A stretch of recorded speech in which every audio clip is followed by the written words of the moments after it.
Hello friends, आज हम CA final audit के बारे में डिस्कस करेंगे। आपके ऑडिट की क्या स्ट्रेटजी रहेगी, किस तरह से आपको पढ़ना है।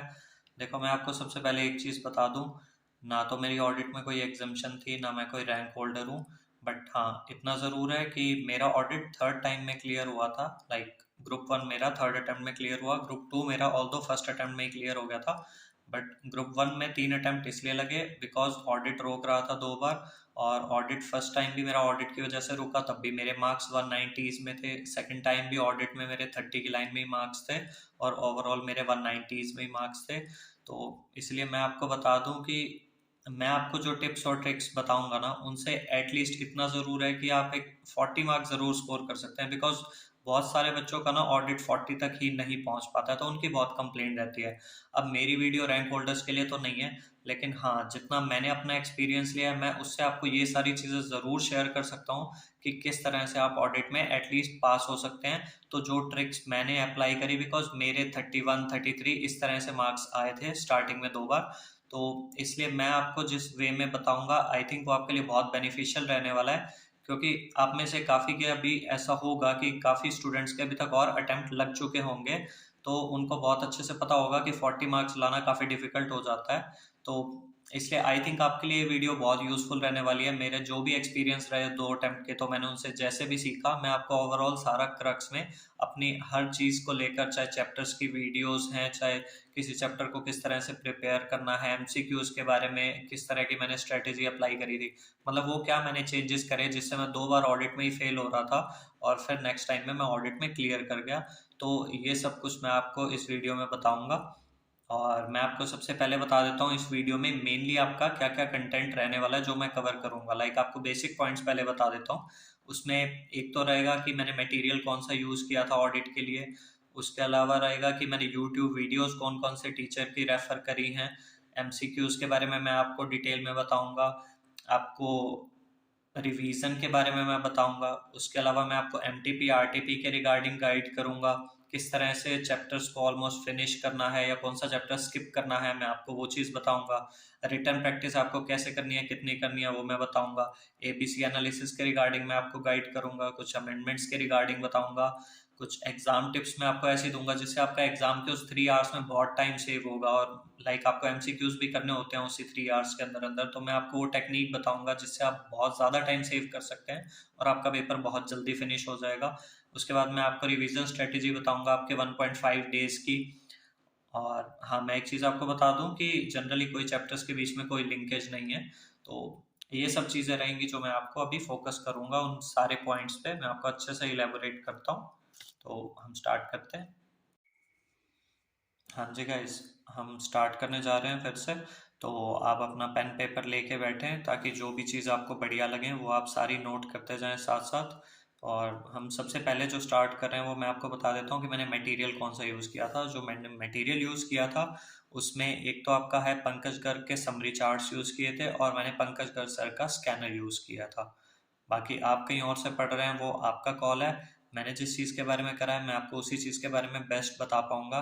कि पंकज गर्ग सर का समरी चार्ट्स और पंकज गर्ग सर का स्कैनर, देखो समरी वगैरह हम कहीं और से भी रेफर कर सकते हैं, बट मुझे लगता है क्वेश्चन बैंक के लिए आप अगर पंकज गर्ग सर का रेफर करेंगे तो वो ज़्यादा बेटर रहेगा, क्योंकि उन्होंने बहुत हद तक सिलेबस कवर कर रखा है। कुछ क्वेश्चंस ऐसे भी होते हैं जो आपको स्टडी मैट में थोड़ा मतलब, कुछ टीचर्स ना क्वेश्चन बैंक में इस तरह से आपके क्वेश्चंस डालते हैं कि जो पास पेपर में आ रखे हैं ना उस तरह से डालते हैं। इवन मैंने अतुल अग्रवाल का भी क्वेश्चन बैंक देखा था तो मुझे वो सफिशिएंट लगा नहीं था, इसलिए मैंने पंकज गर्ग सर का ही क्वेश्चन बैंक किया था और मैं उससे बहुत सेटिस्फाइड था। तो मैं आपको उसी के बारे में ही बताऊंगा कि आप वहीं से पढ़ें, और अल्टीमेटली आपको लास्ट डे मेरे हिसाब से आपको क्वेश्चंस ही रीड करके जाने होते हैं। तो कंटेंट कर लो, क्वेश्चन कर लो, बात ऑलमोस्ट एक ही है। तो मैं लास्ट 1.5 डेज में भी क्वेश्चन बैंक ही सारा पढ़ के गया था। तो मैं आपको बता देता हूँ। अब हम वीडियोस पे आ जाते हैं। वीडियोस में आपको किस किस टीचर की कैसे रेफर करनी हो मैं आपको बताऊंगा ही।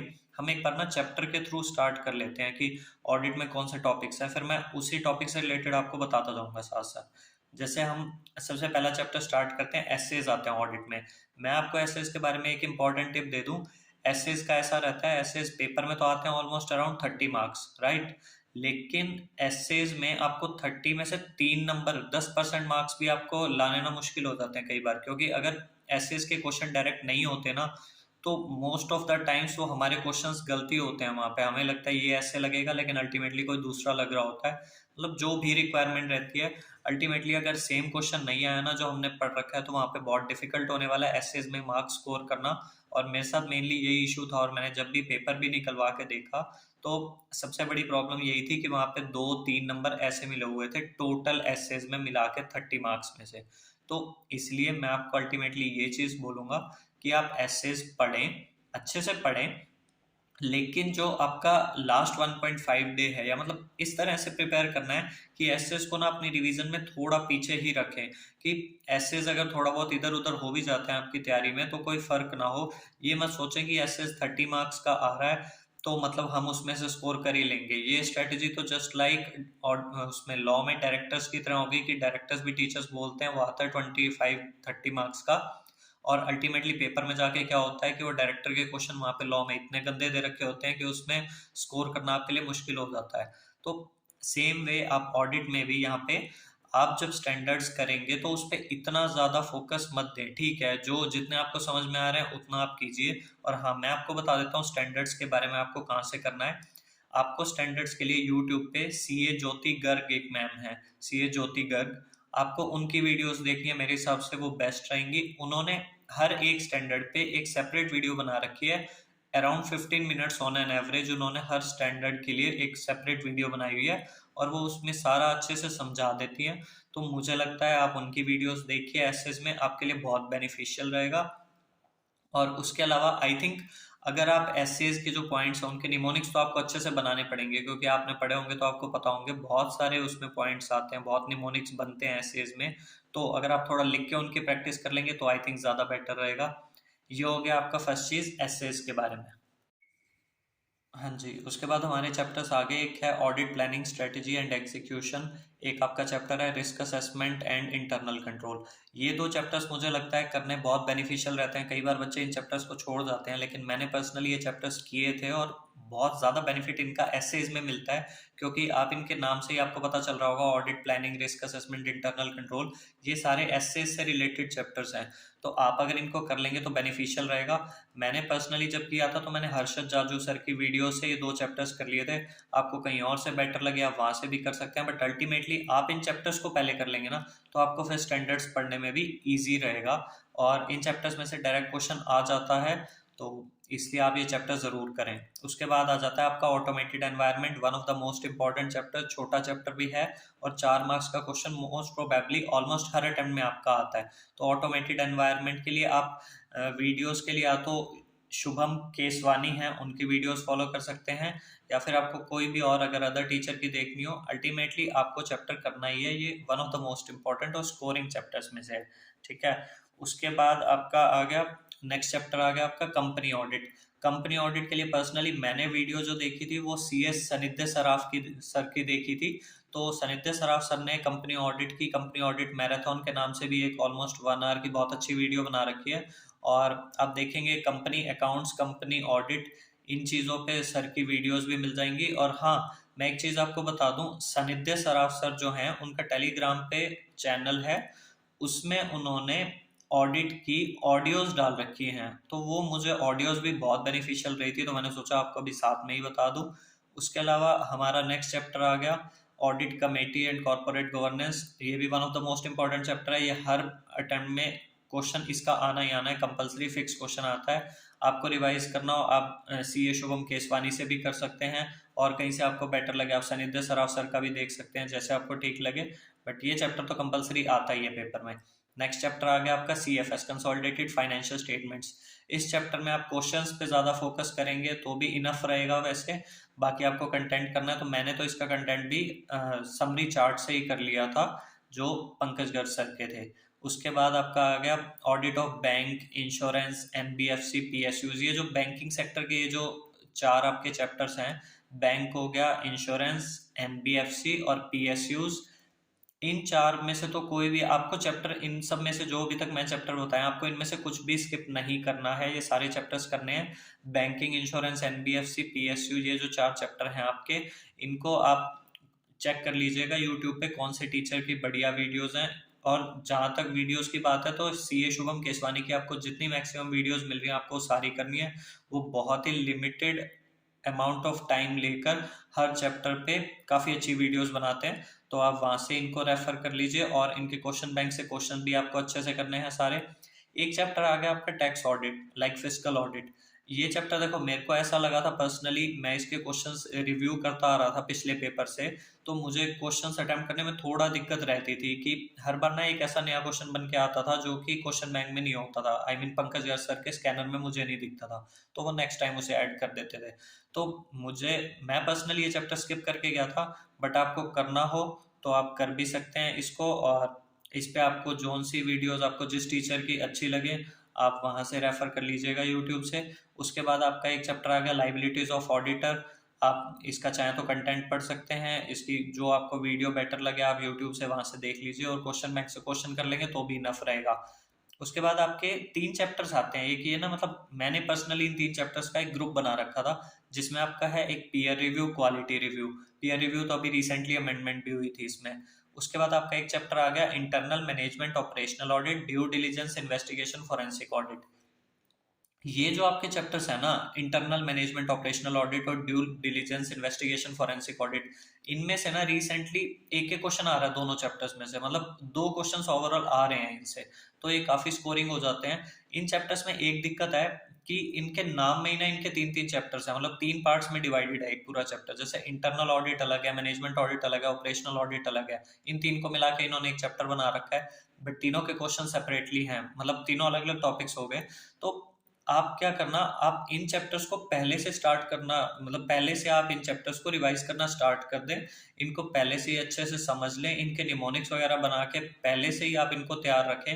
बिकॉज एंड टाइम में क्या होता है ना, 1.5 डेज में हम जनरली या तो स्टैंडर्ड्स पे फोकस करते रह जाते हैं, या फिर अदर चैप्टर्स करने के चक्कर में ना कुछ हमारा छूट जाता है। और जबकि ये चैप्टर्स ऐसे हैं ना कि इन चैप्टर्स में आप बिल्कुल भी स्किप ना करें तो ज्यादा बेटर है, बिकॉज इनसे रिसेंटली तो हर अटेम्प्ट में क्वेश्चन आ रहे हैं, और 2-2 क्वेश्चन आ रहे हैं अच्छे। तो मतलब 8-10 नंबर तो आपके यहीं से कवर हो रहे हैं पेपर में।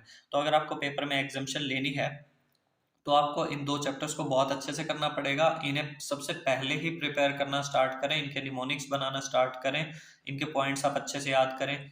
फिर एक आपका चैप्टर मैंने आपको इसी में बताया था ग्रुप में, एक पीयर रिव्यू, क्वालिटी रिव्यू, उसे भी आपको अच्छे से करना है। आपको यूट्यूब पे वीडियोस मिल जाएंगी, जिस टीचर की आपको बेटर लगे आप वहां से कर लीजिए।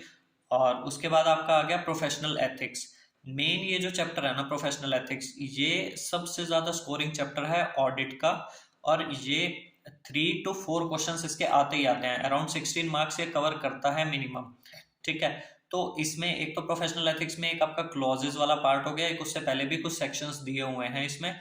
तो आपको पूरा का पूरा प्रोफेशनल एथिक्स बहुत अच्छे से करके जाना है, इसके क्लॉजेस की बहुत अच्छे से प्रैक्टिस करनी है।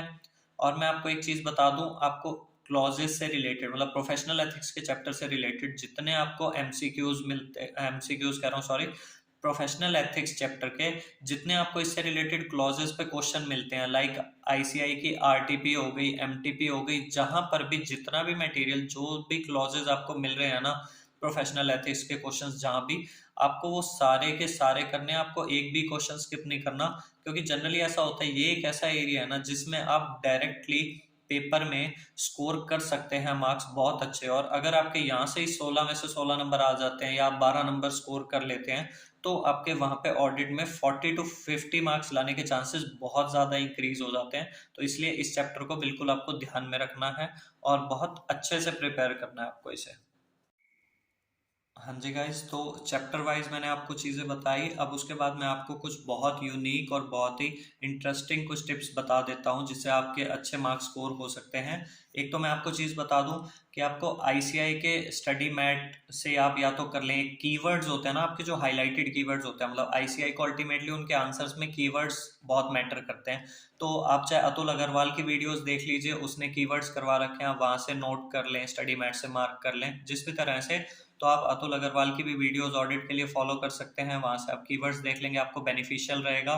उसके बाद मैं आपको एक चीज बता दूं कि हम आ जाते हैं एमसीक्यूज पे। ठीक है, एमसीक्यूज से रिलेटेड मैं आपको ये बताना चाहूंगा कि एमसीक्यूज आप सिर्फ आईसीआई के ही करें उतने सफिशिएंट हैं, जो आईसीआई का एमसीक्यू केस स्टडी डाइजेस्ट जो भी है, तो आप वहां से सारे अपने एमसीक्यूज कर लीजिए, उतना आपके लिए प्रैक्टिस करना इनफ रहेगा। क्योंकि सिर्फ एमसीक्यूज में लगे रहेंगे तो और सब्जेक्ट्स भी करने हैं, और वैसे भी ऑडिट का सिलेबस बहुत सारा होता है। तो एमसीक्यू सिर्फ स्टडी मैट के करें। उसको करने के लिए भी आप यूट्यूब पे वीडियोस रेफर कर सकते हैं। लाइक आप एमसीक्यूज करने के लिए एक सीए अंशिता मित्तल हैं, उन्होंने एमसीक्यूज की वीडियो डाली हुई है। कपिल गोयल सर हैं आपके, उन्होंने एमसीक्यूज की वीडियोस डाल रखी हैं जो आईसीआई के एमसीक्यूज हैं। तो आप वहां से एमसीक्यूज कर सकते हैं, वो आपके लिए बहुत बेनिफिशियल रहेगा। और इतने एमसीक्यूज आपको करने ही चाहिए, बिकॉज एमसीक्यूज आपके 30 मार्क्स कवर करते हैं, तो ऑब्वियसली उसके लिए इतना तो करना बनता है। उसके बाद मैं आपको एक टिप ये बता देता हूँ कि एसेज जो मैंने आपको बताए थे, एसेज में आपको नेम और नंबर उनकी लिख के प्रैक्टिस कर लेना। बिकॉज वहां पे कई बार क्या होता है, हम नेम में थोड़ा कंफ्यूज हो जाते हैं, क्योंकि हम बोल बोल के या सुन सुन के एसेज पढ़ते रहते हैं, जैसे भी करते हैं, तो हम लिख के नहीं देखते। तो एसेज के एटलीस्ट आप नंबर और नेम आप लिख के पूरा पूरा उनका नाम लिख के देखें, ताकि आपको पेपर में बिल्कुल भी कंफ्यूजन ना हो। मेरे साथ हो गया था ऐसा, इसलिए मैं आपको बता रहा हूँ, बेटर यही रहेगा। और एसेज में ही मैं आपको नेम याद करने के लिए अच्छे से बोल रहा हूँ कि आप लिख के प्रैक्टिस करें। और प्रोफेशनल एथिक्स के क्लॉजेस वो आपको बहुत अच्छे से आने चाहिए। पर मैं आपको प्रोफेशनल एथिक्स में एक चीज बता दूं, मैंने अपना पेपर भी निकलवाया था लास्ट अटेम्प्ट में जब मैंने दिया था।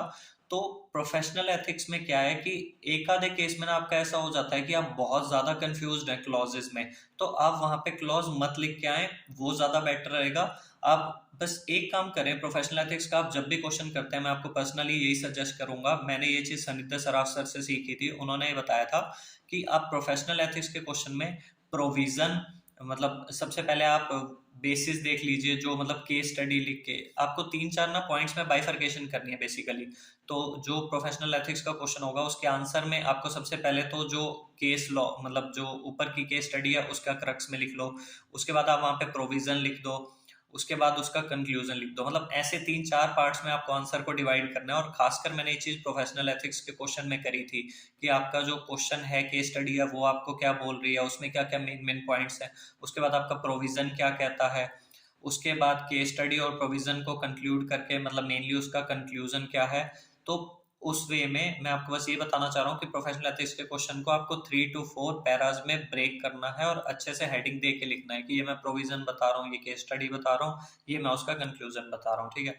और बाकी जितना हो सके तो एथिक्स में आप क्लॉज का नंबर जरूर लिखें, ये काफी मैटर करता है। हाँ, 1% कंफ्यूज हो जाए तो मैंने आपको उसके लिए बता दिया। ये तो हो गया आपका प्रोफेशनल एथिक्स से रिलेटेड। और मैं आपको एक टिप और देना चाहूंगा, जो आपकी वॉइस क्लिप्स है ना, आपकी वो बहुत काम आती हैं। लाइक सनिध्य सराफ सर के टेलीग्राम चैनल पे उन्होंने काफी अच्छी ऑडिट की वॉइस क्लिप्स डाल रखी हैं, आप उनको सुने, वो आपके लिए बहुत बेनिफिशियल रहेंगी। इवन मैंने तो क्या किया था, किसी भी टीचर की जो यूट्यूब पे वीडियोस थी, मैंने उनको भी ऑडियो में कन्वर्ट कर लिया था, वीडियो टू MP3 करके ऑनलाइन। तो उससे मुझे बहुत बेनिफिट मिला। लाइक मैं कभी रात को खाना खाने के बाद वॉक कर रहा हूँ, या सोने से पहले सुन रहा हूँ, या फिर कभी भी मैं जब भी ऑडिट का पढ़ रहा हूँ या मैं इधर उधर घूम रहा हूँ, तो मैं उन ऑडियोज को सुन लेता था, तो मुझे वो चीजें बार बार रिकॉल हो जाती थी। तो कोई ना कोई पॉइंट फिर से अंदर रिकॉल होने के बाद वो याद रहता ही रहता था। और हर बार मैं जब भी कोई वीडियो सुनता था, तो हर बार एक ना एक एक्स्ट्रा पॉइंट और ऐड हो जाता था मेमोरी में, तो ये बहुत बेनिफिशियल रहता है। उसके बाद मैं आपको बताऊं, रिवीजन के बारे में बताता हूँ मैं आपको। ऑडिट की रिवीजन आप मेरे हिसाब से कैसे करें, मतलब मैं आपको ये तो नहीं बताऊंगा कि ऑडिट में आपको क्या प्लान रखना, लाइक कितने दिन में ऑडिट खत्म करनी है, कैसे करनी है, क्योंकि मेरा पर्सनली ये हिसाब रहता था कि मैं किसी सब्जेक्ट को ये नहीं लेके चलता था कि मैं एक बारी में एक ही सब्जेक्ट कर रहा हूँ, तो मैं नंबर ऑफ डेज में नहीं डिवाइड करता था। वैसे मैं आपको जनरली बता दूं, आपको 3 रिवीजन तो देनी चाहिए किसी भी सब्जेक्ट को, ठीक है। कि आप फर्स्ट टाइम उसके प्रोविजन वगैरह समझते हैं, सेकेंड टाइम वो थोड़ा आप उसमें कॉन्फिडेंट हो जाते हैं, और थर्ड टाइम में वो चीज़ें आपको याद होने लग जाती हैं, तो 3 रिवीजन एटलीस्ट बनती है। बट मैं आपको मेनली ऑडिट में ये चीज़ बताऊंगा जो मैंने फॉलो करी थी, कि मैं डेली सुबह उठ के 1 से 2 घंटा ऑडिट पढ़ता था। At least 2 hours I give to audit, because उससे होता गया अल्टीमेटली कि आप अगर सुबह फ्रेश माइंड से उठ के आप ऑडिट पढ़ रहे हैं, तो उसके बाद आप पूरा दिन और कोई भी आपके प्रैक्टिकल सब्जेक्ट्स हैं आप कुछ भी कर सकते हैं, लेकिन एक फ्रेश माइंड से जब आप ऑडिट पढ़ते हैं ना, वो आपको बहुत अच्छा याद रहता है। और हाँ, एक चीज आप और करना, जब आपने सुबह ऑडिट पढ़ ली, एक बार रात को 10 मिनट के लिए जो भी आपने सुबह पढ़ा है उसे एक बार अच्छे से रिवाइज कर लें। अगर वो आपने सुबह का पढ़ा हुआ रात को फिर से रिवाइज कर लिया सोने से पहले, तो फिर वो आपको भूलेगा नहीं। और ऑडिट में मेनली यही चीज होती है, 1.5 डे में सिलेबस कवर करना इसलिए मुश्किल हो जाता है क्योंकि हमें चीजें याद नहीं होती। तो अगर हम अभी से साथ के साथ सुबह पढ़ने के बाद रात को उसे रिकॉल कर लेंगे ना, सिर्फ 10 मिनट लगते हैं। और रिकॉल करने के लिए आप अगर चाहो तो या तो आप अपनी खुद की वॉइस क्लिप्स भी बना सकते हो, लाइक खुद वॉइस अपनी रिकॉर्ड करके वो सुन सकते हो।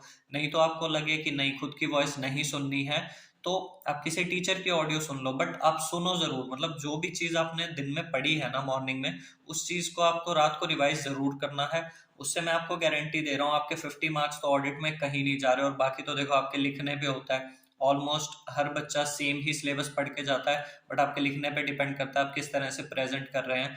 तो अगर आप अच्छे से प्रेजेंट करेंगे तो ऑब्वियसली वही बच्चों के सेम सिलेबस पढ़ के 40 भी आते हैं और वही बच्चों के 70 भी आ जाते हैं। तो इसलिए आप अगर अच्छे से रिवाइज करेंगे तो आपको बहुत कॉन्फिडेंस मिलेगा। और उसके बाद मैं आपको बताता हूँ एमटीपी आरटीपी पास्ट पेपर। देखो ऐसा है, एमटीपी हो गया, एमटीपी का लेवल तो आपका आईसीआई के क्वेश्चन पेपर से भी थोड़ा सा कम ही होता है क्योंकि उसमें जनरली स्टडी मैट के क्वेश्चंस होते हैं, इजी क्वेश्चंस होते हैं। आरटीपी जो है आपको करनी है, आरटीपी आपको पिछले जितने भी अटेम्प्ट है ऑलमोस्ट सारी ही करनी है। बाकी नहीं तो एटलीस्ट 3 एमटीपी 3 आरटीपी इतना तो आपको करना ही करना है, क्योंकि आरटीपी से एक कॉन्फिडेंस बूस्ट अप होता है। उसमें क्वेश्चंस आपको घुमा के दिए होते हैं, थोड़े अच्छे लेवल के क्वेश्चंस होते हैं जो पेपर में आते हैं। तो आपको आरटीपी जरूर करनी है। पास्ट पेपर आपको जरूर इसलिए करना है बिकॉज अभी आप जैसे लास्ट अटेम्प्ट का ही पेपर करेंगे तो आपको उससे ये आइडिया हो जाएगा कि इस लेवल का पेपर आया है लास्ट अटेम्प्ट में, तो अब कहीं ना कहीं उससे 10% पेपर ऊपर ही आएगा। तो हमें उसके लिए कैसे तैयार रहना है, इसलिए आपको पास्ट पेपर्स आपको करना बहुत जरूरी है। और 3-4 आप पास्ट पेपर भी कीजिए जिससे आपको पूरा एनालिसिस मिल जाएगा कि आईसीआई का लेवल कैसे आ रहा है। ठीक है। हाँ जी गाइज, तो आगे उसके बाद मैं आपको पॉइंट्स बता देता हूँ। जैसे आपको एबीसी एनालिसिस के बारे में मैं आपको बता दूं, आप अतुल अग्रवाल का एबीसी एनालिसिस फॉलो कर लीजिए, वो आपके लिए सही रहेगा बिल्कुल। वो अच्छा एबीसी एनालिसिस बनाता है। उसके बाद मैं आपको बता दूं रिटर्न प्रैक्टिस के लिए आप 2-4 पेपर जरूर प्रैक्टिस करके देखो, बिकॉज एक होता है ना कि उसमें एमसीक्यूज भी हैं और आपका 70 मार्क्स का डिस्क्रिप्टिव पार्ट भी है। तो ओवरऑल आपको 3 आवर्स में पेपर कैसे मैनेज करना है, तो आपको 2 से 3 पेपर जरूर लिख के देखने चाहिए। और उसके अलावा थोड़ा बहुत तो आपका रिटर्न प्रैक्टिस वैसे भी हो जाती है, लाइक मैंने आपको बताया था कुछ आप स्टैंडर्ड्स के नेम वगैरह लिखें, थोड़ा प्रोफेशनल एथिक्स का भी क्लॉजेज आप लिख के थोड़ा याद करें, उसकी जो लैंग्वेज होती है खासकर प्रोफेशनल एथिक्स में, तो उस पर आप थोड़ा सा कंसंट्रेट अच्छे से करें। बिकॉज प्रोफेशनल एथिक्स मैंने आपको बताया 16 मार्क्स का आना है, तो आपको ध्यान तो उस पर बहुत अच्छे से देना ही पड़ेगा। और वो सबसे स्कोरिंग भी रहता है और वो इजी भी रहता है आपके लिए, ऐसी बात नहीं है कोई एक आधा क्वेश्चन गलत हुआ तो हुआ, अदरवाइज आपको उसमें पूरे पूरे मार्क्स भी मिल जाते हैं क्वेश्चंस में। और मैं आपको एक चीज बताऊं, अमेंडमेंट्स के बारे में मैं आपको बता देता हूँ। अमेंडमेंट्स जो आती है जनरली, अगर आपकी कुछ अमेंडमेंट्स लाइक प्रैक्टिकल बेस्ड है, आई मीन की कुछ वैल्यू में या आपकी कुछ फिगर्स में चेंज आया है, या फिर एक आपकी अमेंडमेंट्स होती है थ्योरेटिकल अमेंडमेंट है, कुछ कंटेंट ऐड हुआ है। वो कभी कभी ऐसा होता है अमेंडमेंट्स में कि मैंने जनरली जहां तक नोटिस किया, लॉ ऑडिट की अमेंडमेंट्स नेक्स्ट अटेम्प्ट में एकदम से बहुत रेयर आती हैं। तो अमेंडमेंट्स अगर आप थोड़ा बहुत स्किप भी कर देते हैं ना, तो मेरे हिसाब से वो चीज़ चल जाती है। लेकिन हाँ, अगर कोई उसमें सिग्निफिकेंट अमेंडमेंट है, जैसे कोई क्राइटेरिया में चेंज है, किसी की लिमिट्स में चेंज है, तो वो चीज़ें तो बहुत इंपॉर्टेंट होती है क्योंकि वो मोस्टली मतलब वो चीज़ें पूछ लेते हैं और उसमें आपको बहुत ध्यान रखना है। तो अल्टीमेटली आप अमेंडमेंट्स करके ही जाएं, ज़्यादा रिस्क मत लें, बिकॉज आईसीआई का कोई भरोसा नहीं है कि वो कब एकदम से उठा के अमेंडमेंट्स में से दे दे। और उसके बाद मैं आपको ना 2 बढ़िया सी एग्जाम से रिलेटेड टिप्स बता देता हूँ जिससे आपका एग्जाम में टाइम सेव होगा। एक तो मैं आपको सबसे पहले ये बता देता हूँ टिप से भी पहले, कि एग्जाम में आपका एमसीक्यूज भी होता है और एग्जाम में आपका डिस्क्रिप्टिव पार्ट भी होता है, राइट। तो मेरा टारगेट सबसे ज्यादा ये था मेनली कि मेरे को एमसीक्यूज ना जल्दी से जल्दी खत्म करने हैं। तो मैं जब जिस अटेम्प्ट में मेरा क्लियर हुआ था, मैं उस अटेम्प्ट में सोच के गया था कि एमसीक्यूज को 30 मिनट्स ही देने हैं। लाइक 2 बजे आपका पेपर मिलेगा, 2:30 पे मैं एमसीक्यूज छोड़ दूंगा। मेरे जहां तक जैसे अटेम्प्ट हो रहे हैं, जितना स्पीडली मैं उनको पढ़ के अटेम्प्ट कर सकता हूँ मैं कर दूंगा। उसके बाद मैं उन्हें जल्दी से टिक करके 2:30 और मैक्सिमम 2:35 पे मैं अपनी थ्योरी स्टार्ट कर दूंगा। बिकॉज वो जो आपका थ्योरी का पोर्शन होता है ना 70 मार्क्स का लिखने के लिए, उसके लिए 2 आवर्स 2.5 आवर्स भी कभी कभी कम पड़ जाते हैं। तो इसलिए आप अगर हाफ एन आवर में अगर आप एमसीक्यूज कंप्लीट करने का टारगेट रखेंगे ना अच्छे से, तो आप कहीं ना कहीं 2.5 घंटे में अपना पूरा पेपर भी कंप्लीट कर लेंगे। तो ये आपका टाइम मैनेज करने में बहुत हेल्प करता है। और एक चीज मैंने आपको बताई है एग्जाम के बारे में, बाकी वीडियोस में भी, कि आपको जिस क्वेश्चन का जो भी पार्ट पहले आ रहा है ना आप उसे कर दो, बाकी आपको उस क्वेश्चन के कोई भी पार्ट्स करने हैं या किसी और क्वेश्चन के लिए आपको स्पेस छोड़ने की जरूरत नहीं है कि इस क्वेश्चन का मैंने एक ही पार्ट करा है तो मैं अगले 2 पार्ट के लिए स्पेस छोड़ दूं। बिल्कुल भी कोई जरूरत नहीं है। आपको क्वेश्चन 1 का ए पार्ट आता है, ए पार्ट करो, फिर क्वेश्चन 2 का बी करना है, बी करो, क्वेश्चन 3 का सी करना है, सी करो। कोई स्पेस छोड़ने की जरूरत नहीं है। मैं आपको इसलिए बता रहा हूँ बिकॉज मैंने खुद भी प्रैक्टिकली अप्लाई किया है। और इससे सबसे बड़ी एडवांटेज आपको ये मिलती है ना, आपका कॉन्फिडेंस बूस्ट अप हो जाता है। अगर आपको पेपर में 20-30 नंबर की भी थ्योरी आती है 70 में से, तो आप अगर उसे स्पीडली अटेम्प्ट करेंगे तो जैसा कि मैंने आपको बताया, तो 2:30 बजे तक आपके एमसीक्यूज कंप्लीट होंगे। 3-3:15 बजे तक, या अगर आप 3:30 बजे तक भी, आपका टोटल 1.5 आवर गया, हाफ टाइम गया पेपर का, और तब तक आप 60 मार्क्स के अराउंड अपना पेपर अटेम्प्ट कर गए होंगे, क्योंकि 25 to 30 मार्क्स का थ्योरी आप स्पीडली अटेम्प्ट करेंगे तो आपका 1 आवर में इजीली हो जाएगा। 1 आवर में वो और हाफ एन आवर में वो। तो अगर आप 60 मार्क्स अगर आप 1.5 आवर में ही कंप्लीट कर लेते हैं तो आपको एक कॉन्फिडेंस ही अलग होता है पेपर में। फिर आपको लगता है कि अब मैं पास तो हो ही रहा हूँ, मेरे को एग्जामिशन की तरफ जाना है, तो अब मैं थोड़ा ओपन माइंड से करूंगा और जो भी मेरे को उसके बाद चीजें लिखनी है वो मैं बहुत अच्छे से कर पाऊंगा। ठीक है। उसके बाद मैं आपको एक चीज बता दूं। हाँ, मैं आपको कुछ टिप्स बता रहा था, और कि एक तो मैंने आपको बताई दी थी, एक चीज मैं आपको मेनली ये बता दूं। ऑडिट का पेपर हो, थ्योरी पेपर कोई भी हो, ऑडिट हो, लॉ हो, कॉस्टिंग हो, या जैसे भी कोई भी पेपर हो आपका थ्योरी, आपको हैंडराइटिंग पे बिल्कुल भी ध्यान नहीं देना है। आपकी जो भी थ्योरी आप स्टार्ट करने जा रहे हैं, पहली लाइन से आप उसे स्पीड से लिखना स्टार्ट करें। आपका मेन फोकस होना चाहिए मुझे टाइम में पेपर कंप्लीट करना है।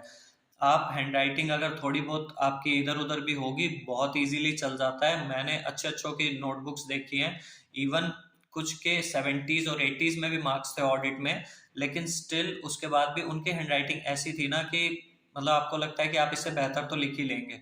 तो इसलिए आपके लिए सबसे ज्यादा बेनिफिशियल यही रहेगा कि आप ऑडिट में हैंडराइटिंग को छोड़ के अपना पेपर कंप्लीट करने की तरफ ध्यान दें और अपना स्पीडली काम करने पे फोकस करें। ये मैं आपको कहूंगा। उसके बाद आपको, हाँ, मैंने ये चीज़ आपको पहले ही बता दी थी कि चैप्टर्स के बीच में आपका कोई लिंकेज नहीं है। आप किसी भी सीक्वेंस में आप चैप्टर्स को पढ़ सकते हैं। आई थिंक मेनली मैंने आपका सारा कवर कर दिया है। उसके अलावा अब फिर मैं आपको एक बार सारा का सारा अच्छे से समराइज कर देता हूँ फिर से। हाँ जी गाइस, तो मैं आपको सारा समराइज कर रहा हूँ फटाफट, आप देख लीजिए आपने कोई पॉइंट मिस तो नहीं किया। सबसे पहले मैंने आपको मटेरियल के बारे में बताया था, तो मैंने आपको ये बताया था कि मैंने पंकज सर के समरी चार्ट्स और उन्हीं का मैंने क्वेश्चन बैंक रेफर किया था। उसके बाद मैंने आपको जो वीडियोस बताई थी उसमें मैं टीचर्स के अब नाम ही सबके इकट्ठे बता देता हूँ एक साथ, जो मैंने फॉलो किए थे। एक तो सीए शुभम केसवानी हैं, उनकी वीडियोस देखी थी मैंने। उसके अलावा सनिध्य सराफ सर की वीडियोस देखी थी, हर्षद जाजू सर की वीडियोस देखी थी, स्टैंडर्ड्स के लिए सीए ज्योति गर्ग की वीडियोस देखी थी। एक मैं आपको और चीज स्किप हो गई थी, मैं बता देता हूँ। टैक्स ऑडिट के लिए आपको देखनी हो, एक नमन मालपानी है, उन्होंने भी वीडियो बना रखी है, वो सही है वीडियोस, आपको वहां से देखना हो वहां से देख लेना। ठीक है। तो ये तो होगी आपकी मेनली वीडियो से रिलेटेड बात। और उसके बाद मैं आपको बताता हूँ एमसीक्यूज से रिलेटेड। मैंने आपको बताया था कि एमसीक्यूज आपको जो आईसीआई के करने हैं उसमें आप सीए अंशिता मित्तल के एमसीक्यूज देख सकते हैं, या कपिल गोयल सर ने भी एमसीक्यूज करवाए हैं, आप एमसीक्यूज वहां से रेफर कर सकते हैं।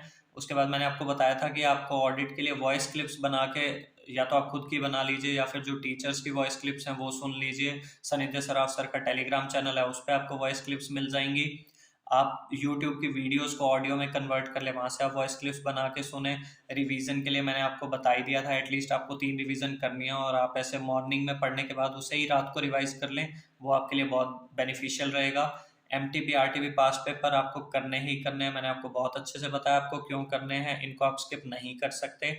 उसके बाद मैंने आपको चैप्टर वाइज तो मैंने आपको सारा बता ही दिया था। रिटर्न प्रैक्टिस भी मैंने आपको बता दिया, 2-3 पेपर एटलीस्ट करके जाना है, ताकि आपका वो कॉम्बिनेशन जो है, वो स्पीड एक आप कैसे मेंटेन कर रहे हैं वहाँ पे, उसका आप एक सैंपल ले लेंगे, एक आपको टेस्ट रन मिल जाएगा, तो आप वहाँ पे अच्छे से परफॉर्म कर पाएंगे।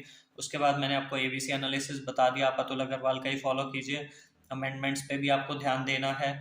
एग्जाम से रिलेटेड मैंने आपको टिप्स भी बता दी किस तरह से अटेम्प्ट करना है, लाइक 30 मिनट से ज़्यादा नहीं देने हैं एमसीक्यूज को, कोई सीक्वेंस आपकी क्वेश्चंस की मैटर नहीं करती है, हैंडराइटिंग पे ज़्यादा फोकस आपको नहीं करना है। 1.5 डे स्ट्रेटेजी में मुझे एक पॉइंट याद आया आपको बताने के लिए, कि 1.5 डे में आप ऐसे कर सकते हैं, आप स्टैंडर्ड्स को एक साथ ना करके कुछ कुछ चैप्टर्स के साथ कर लीजिए। जैसे आप 2 या 3 स्टैंडर्ड्स एक बार में करें, फिर कोई चैप्टर कर लें, फिर 2 स्टैंडर्ड्स और एक चैप्टर, मतलब हर चैप्टर के बाद आप एक एक 2 2 स्टैंडर्ड्स कर लें, तो उस तरह से आप कंप्लीट कर सकते हैं। और हाँ, मैं एक चीज़ आपको और बोलूँगा, ऑडिट के पेपर में आप प्रोफेशनल एथिक्स 2 बार करें। लाइक एक तो आप जिस दिन आप पिछला पेपर दे के आते हैं अपना एसएफएम का, उसके बाद आके आप एक बार प्रोफेशनल एथिक्स रिवाइज कर लें सबसे पहले। और जो ऑडिट का पेपर वाला दिन है, उस दिन लास्ट में जब 1.5 आवर जो आपका बचा है, उसमें आप एक बार प्रोफेशनल एथिक्स जरूर करके जाएं, बिकॉज वो 16 मार्क्स जो शॉर्ट है ना आपके, वो आपको कोई और टॉपिक नहीं दे सकता, तो इसलिए उसको लास्ट में जरूर करके जाएं एक बार, चाहे आप उसे लास्ट के 2 आवर्स में कर लें या जैसे भी। बट आप अगर पेपर वाले दिन एक बार उसे दोबारा रिवाइज कर जाते हैं ना, तो आपको एक अलग ही कॉन्फिडेंस मिलेगा पेपर में। और पेपर में 4 क्वेश्चन तो आते ही हैं प्रोफेशनल एथिक्स के, तो you will score good. Okay, उसके बाद मैंने आपको बताया 1.5 डे से रिलेटेड हो गया। और मैं आपको कुछ पॉइंट्स बता देता हूँ। एमसीक्यूज जो आपको आईसीआई के ही करने हैं। टैक्स ऑडिट आप चाहो तो आप स्किप कर सकते हो, देखो मैंने तो कर दिया था। मुझे लगता है कि आपको 100% सिलेबस नहीं करना चाहिए, आप रेदर 80 to 90% करें, लेकिन उसे बहुत अच्छे से करें। एक आपको मैंने चैप्टर्स में बताया, करने तो आपको ऑलमोस्ट सारे ही हैं। स्टैंडर्ड्स पे आप थोड़ा सा फोकस कम ही रखना, बिकॉज अल्टीमेटली पेपर में उसमें स्कोर करना मुश्किल हो जाता है मेरे हिसाब से। एक मैं आपको चीज बताई थी चैप्टर्स के बारे में ही, कि internal management, operational audit, due diligence, investigation, forensic audit, ये जो आपके टॉपिक्स हैं, इनको आप अभी से पढ़ना स्टार्ट कर दें, बिकॉज इसमें कंटेंट बहुत सारा है और इसके निमोनिक्स बनाए आप। उसके बाद मैं आपको बताता हूँ कि हाँ, आपको एक कीवर्ड्स के बारे में मैंने एक पॉइंट बताया था, कि आपको कीवर्ड्स जो है, आप अतुल अग्रवाल की वीडियोस देखें और वहां से आप अपने मेनली कीवर्ड्स हाईलाइट कर लें, बिकॉज आईसीआई को इंपॉर्टेंट कीवर्ड्स पेपर में चाहिए होते हैं, तो वो आपको मार्क्स स्कोर करवाने में बहुत हेल्प करेंगे और वो आपको एग्जामिशन की तरफ ले जाएंगे। एक चीज मैंने आपको बताई थी कि आपको एसेज के नेम और नंबर ये अच्छे से लिख के याद करने हैं। प्रोफेशनल एथिक्स के क्लॉजेस के भी नंबर आपको अच्छे से पता होने चाहिए, क्लॉजेस, और उसकी थोड़ी लैंग्वेज भी आप अगर लिख के करेंगे तो बहुत बेनिफिशियल रहेगा। मैंने खुद भी करी थी, तो वो काफ़ी अच्छा रहा था। उसके बाद मैंने आपको आई थिंक ऑलमोस्ट सारा ही बता दिया है। और अगर कुछ रह जाए तो आप मुझे बता दीजिएगा फिर से, या आपको कोई भी क्वेरी हो तो आप मुझे बता सकते हैं, आप नीचे कमेंट बॉक्स में कमेंट कर देना। बाकी आपको अगर वीडियो अच्छी लगी हो तो आप मेरे चैनल को लाइक करें, मेरी वीडियो को शेयर करें और सब्सक्राइब भी कर दें चैनल को। अपने फ्रेंड्स को बताएं जिनके ऑडिट में बार बार अटेम्प्ट लग रहे हैं, या इवन जो फर्स्ट टाइम भी दे रहे हैं, तो उनको पता रहेगा कि मुझे इन चीज़ों का बहुत अच्छे से ध्यान रखना है। तो आई थिंक मैंने ऑलमोस्ट आपका सारा कवर अप कर दिया है, तो अब मैं वीडियो को सम अप कर देता हूँ। Thank you.